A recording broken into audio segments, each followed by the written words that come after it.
Thanks for watching ERi-TV, dear viewers. Welcome to our news broadcast. Here are the headlines. Eritrean senior military delegation on working visit in Ethiopia. Eritrean community in Germany holds Congress.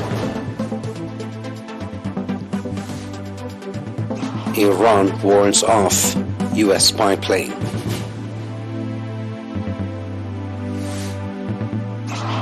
Teachers in England reject pay offer and announce further strikes. In our domestic news, upon the invitation of the Ethiopian Defense Forces, a senior Eritrean delegation led by Brigadier General Abraha Kassa, head of the National Security Agency, is on working visit in Ethiopia. The senior Eritrean military delegation comprises Major General Ramadan Auliai, Brigadier General Hadish Ephraim, Brigadier General Eyob Fisahaye, Brigadier General Mikhail Hannes, and others. The visit is part of the existing good relations between Eritrea and Ethiopia, and that will consolidate the mutual defense cooperation between the two countries. The senior Eritrean military delegation, accompanied by General Ababau Taddese, Deputy Chief of Staff of the Ethiopian Defense Forces, visited the Renaissance Dam on the 2nd of April and was provided briefing about the project. The Eritrean delegation today, 3 April, visited the National Cybersecurity Institution, Police Headquarters, Social Science Museum, as well as Unity and Friendship Parks, and was provided briefings by the heads of the institutions.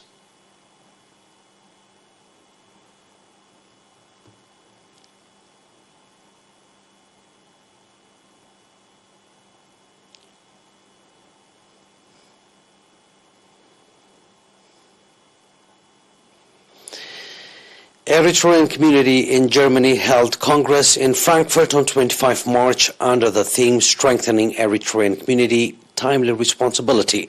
At the Congress, in which representatives from 27 German cities took part, Mr. Kahasai Tewolde, head of Public and Community Affairs at the Eritrean Embassy, indicated that the Congress is being held at a promising nation-building stage and called for strengthening organizational capacity as well as design action programs with a view to develop the attachment of the youth with their homeland, their history and societal values as well. Mr. Johannes Russon from leaders of the community presented 3 years activity report focusing on overall work accomplishment, teaching in the mother language, role and contribution of the youth, relations between the community and the consular affairs, as well as contributions extended by nationals, among others. Mr. Takhlu Labasi, member of the Executive Committee of the National Organization, Ms. Lul Tewolde, head of the National Union of Eritrean Women branch, as well as Mr. Takhlai Makonnen from the PFDJ, expressed readiness to strengthen participation in addressing the challenges that the community is facing. Mr. Kabrab Taghaste, Eritrea's Consul General, also gave extensive briefing focusing on leadership concept, community leadership in national programs, social life of Eritreans, cooperation among national organizations, as well as role of leadership in strengthening activities of the national organizations. The Congress also elected Executive Committee for a 2-year term.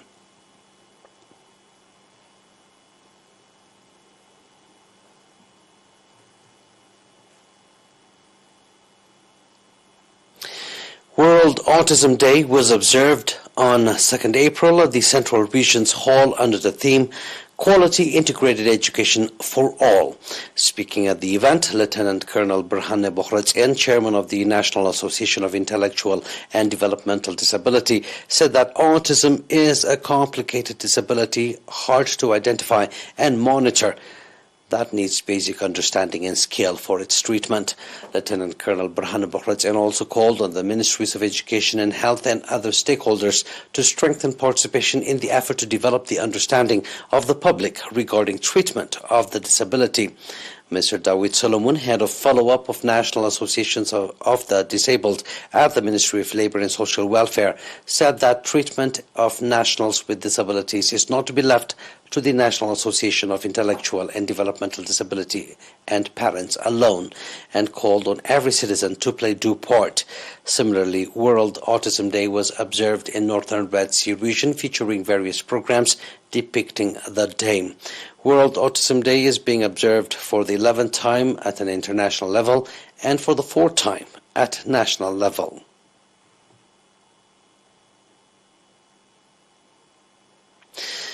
The Central Region Administration, in cooperation with the Eritrean Center for Organizational Excellence, organized 3-week training of trainers. Mr. Takiya Galata, Director General of Administration and Finance at the Central Region, said that the objective of the training was to upgrade the overall capacity of the staff members with a view to provide efficient and timely service to the public. Dr. Abil Habtemariam, head of the Eritrean Center for Organizational Excellence, on his part, called on the trainees to apply the training they have acquired in the provision of efficient and effective timely service to the public. Mr. Barakat Tadese, head of Human Resource Development, indicated that the training was provided to 51 staff members, including 14 women, and further commended the interest they demonstrated during the training program. Mr. Zarit Tawald Burhan, Managing Director in the region, on his part, called on the trainees to further enhance capacity as they apply what they have learned into practicality in their daily lives of work.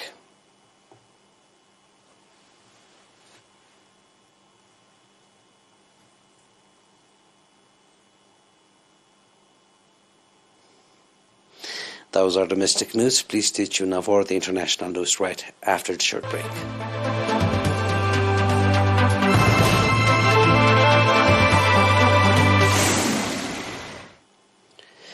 The Iranian Navy turned back an American surveillance plane after it entered the country's airspace yesterday.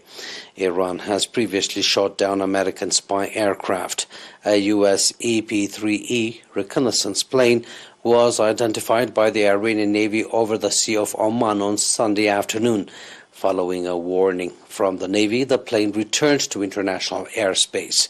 Citing Navy officials, Iranian naval forces gave the plane a warning and blocked its unauthorized entry into the Iranian airspace. The U.S. has not commented on the alleged incident, as it often uses both manned and unmanned aircraft to surveil Iran. In 2019, Iranian Air Defense Forces shot down an American RQ-4 Global Hawk surveillance drone over the Strait of Hormuz. Tehran said the craft had violated its airspace, while Washington insisted it had stayed in international skies.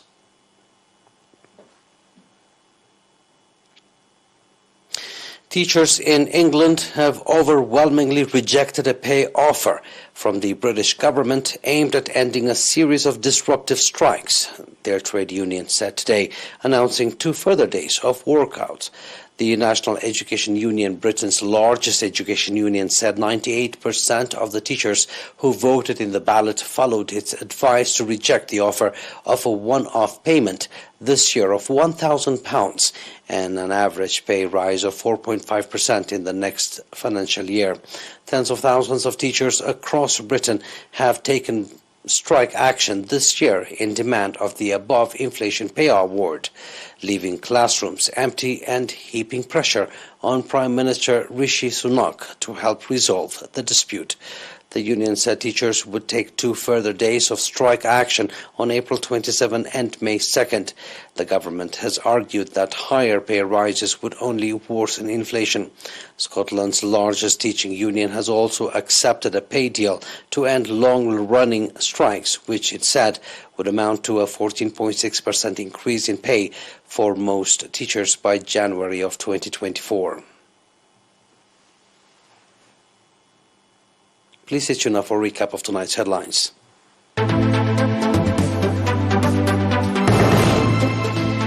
Eritrean senior military delegation on working visit in Ethiopia. Eritrean community in Germany holds Congress.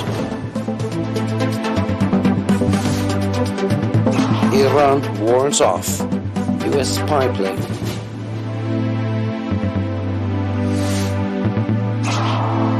Teachers in England reject pay offer and announce further strikes.